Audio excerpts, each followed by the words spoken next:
Akach ka entiere kaunti ma Kisumu nyaka sani. Charles bende paro ni sirikal osegolo kata omenda ma sirikal tiyo godo ma ponono chulo kata jopuonje mantiere junior secondary school kaachiel kod ndiko gi e tich. Bende oseket kare omenda moromo manyalo konyo kata ndiko jopuonje moromo mapuonjo junior secondary schools ma ponono nyalo miyo tich ok hewgi to bende kata ok nyalo miyo gipuonjo e yo makare. To mana kaka isewacho ni ponono omenda kodeko to ng'ato nyalo bedo kod to more chunye ok onyal winjo mamor ahinya kosomo. Kata kamano sirikal bende osebedo ka chwalo omenda moromo mar siro jopuonje mapuonjo junior secondary schools. Akach anyalo wacho ni pesa gima lit ahinya obed kata mana day secondary school kata obed junior secondary, inadequacy mar funds a problem ma wan go ahinya e learning institutions.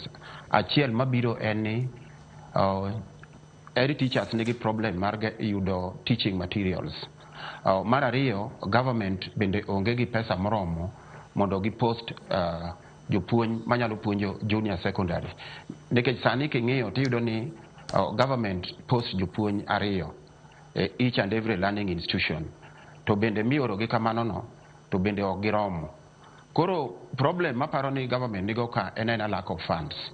Ne wa implement CBC to pesa onge. So I think ni when I look at the history mar education kata mane pinywa ka king'iye right from the colonial government kane chako school ne giketo everything in place. To marwa ni endi iyudo ka it is kind of a crash program. Idwa ni time atima ta jende rwako gi thuon to kendo idwa ni mondo time magino endo nyaka succeed. Adieri adwa konka gi gima colleague na maungo kanyo wacho ni japuonj eno chalo kaka doctor. Japuonj especially at the level of secondary kadhi malo gin joma o specialize specific subjects monego bed ni gipuonjo.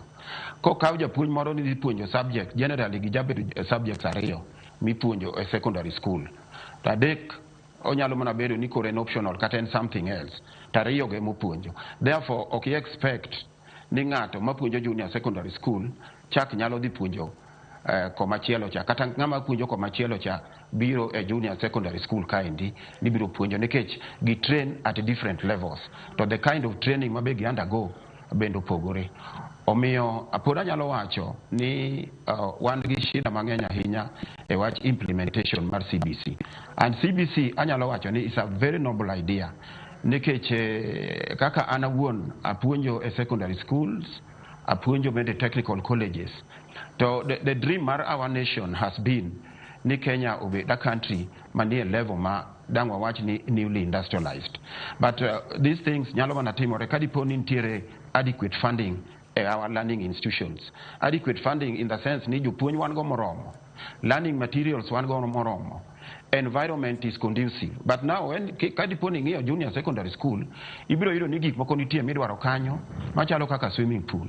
Ito koro dang' ikaw kaka ana e gweng' moro i Nyakach kuchocho ma wan gi skundwa moro ni Nduga Primary.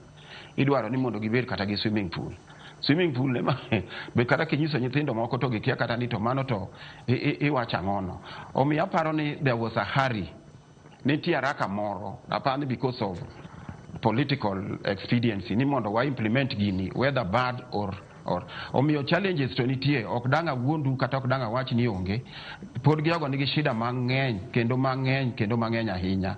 Omiyo whichever way kata mana king'eyo gima Jakupet ma Siaya wacho kata a fellow colleague ma Jakupet maungo kanyo no gik miwacho gi gin adieri ni shida pod ntiere. To gigi nyalo mana timore kadipo ni let education be handled by educationists.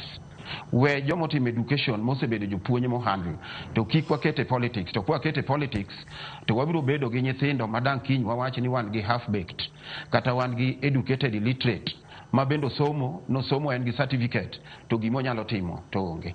Omiyo pod wan gi shida mang'eny kanyo endo nikech funding alongside gik mang'eny ma bende pod onge. Kamano.